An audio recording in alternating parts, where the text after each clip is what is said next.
Hey guys, welcome to Test This Tech, and today we are reviewing the Behringer 302 US. Usually I would show the main box here, but it's covered by their Amazon sticker. I think this was like a used, like new microphone or mixer as far as the condition goes.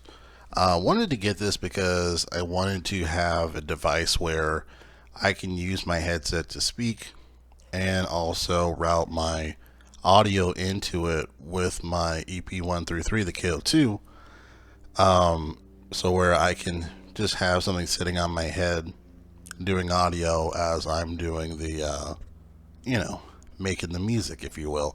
So I wanted to see how this sounds. It's a very simple setup as far as for the device. You have essentially you have two channels, I guess technically three in channels. One of them, there's one microphone combo jack. There is a line channel. So that is where I would route in, like say, and it's RCA, and then there's two EQs. There's a low, high, and there's a pan. There's like a balance, sort of like left or right to pan. Um, yeah, and there's these guys. Obviously, as far as for the headset, that's kind of the coolest thing is that this particular mixer, it has a headset option where you do have to get an adapter where you can plug in microphone and headphone, but into the separate ports. But I'm using my Turtle Beach headset that I've reviewed here on the channel.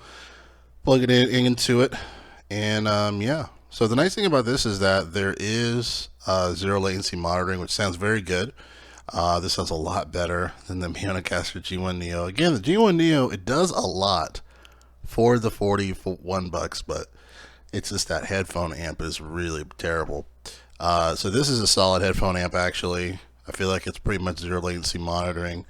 It sounds good. So that's a good thing there as far as for the parts and how they have the headphone amp. It sounds solid. Sounds solid. And then this headset feature is really the biggest kind of driver for me because I have a couple different audio interfaces. Of course, this one has the best headphone amp, but plugging in the headset is really nice. So I can hear myself very well. I feel like there's a lot of gain in this, and I feel like it can drive an SM7B type. I do have the Superlux D421 had a gain hungry microphone. I'll probably try plugging in my Mackie EM99B because that is also a power hungry microphone into it to see how it sounds. So I'll switch to that. But yeah, so far pretty impressed. I mean, it doesn't take up a whole lot of space on the desk. If you want a quality podcast with headphone, not spending a whole lot of money because this is like 46 bucks, I think. Not spending a whole lot of money, but you want a really nice, fairly good zero latency monitoring headphone amp. And obviously the channels as far as for a good gain to cut through. This is a pretty solid choice, I think.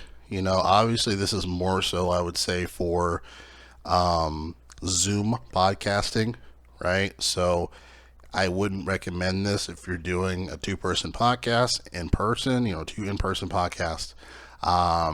This is more like Zoom online streaming type stuff. I think this is a really solid choice because it has that Xenix preamp for the combo jack, which we haven't tested yet. This is all headset, by the way.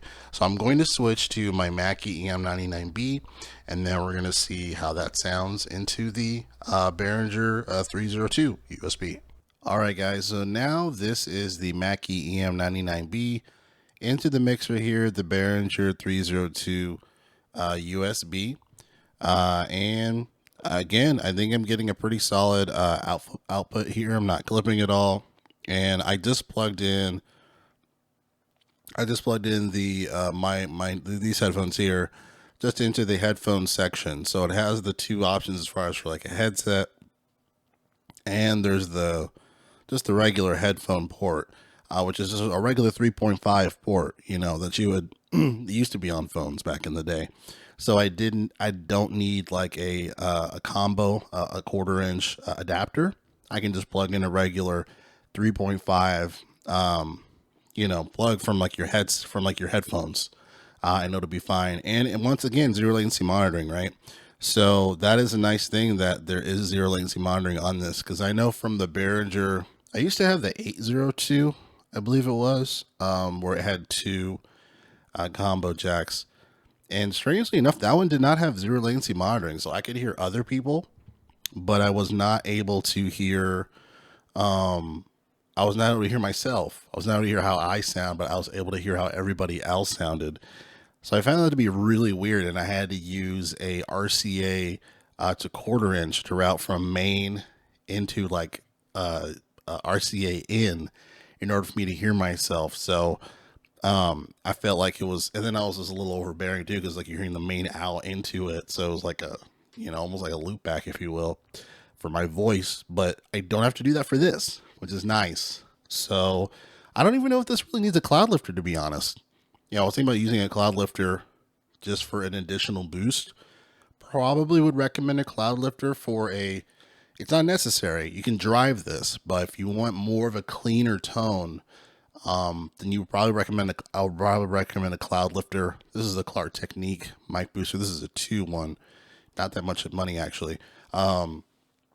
Pretty cheap. But you can find like a cloud lifter for like 30-40 bucks. I want to say this is like 60. Yeah. So I mean, right now I'm pretty impressed with this sound for this device. As far as for how it's powered, I didn't really talk about that. This is USB. It's a USB B cable, so like a printer cable pretty much for how it goes into the mixer.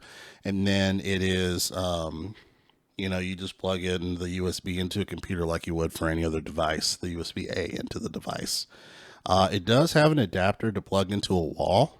So if you're just using it like a traditional mixer, if you're doing like a light DJ set, really, as far as like just, computer mixer to speakers, this will work too for that. This should be fine for that.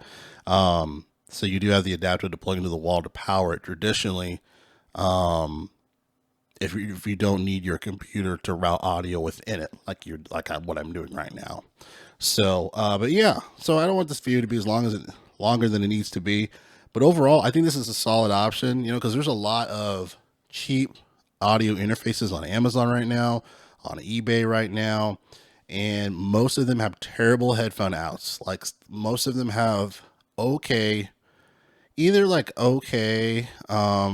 headroom when it comes to just talking audio into it.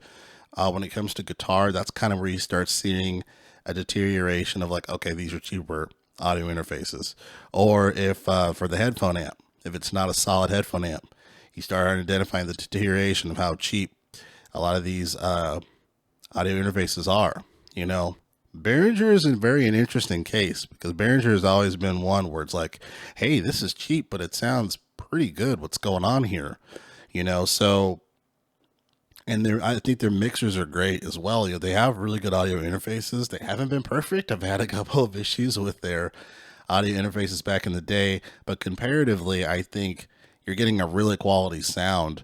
And I like the mixers actually. I really, really like the mixers. So, arguably a little bit better than their audio interfaces, to be honest with you. I think their mixers, you're getting a really solid, really solid sound, headphone amp and the audio as well. But anyway, let me know your thoughts. But again, I say this is a green light for the Behringer 302 USB. I'll probably be using this in my future podcasts and whatnot. And again, test this deck. Catch you guys next video.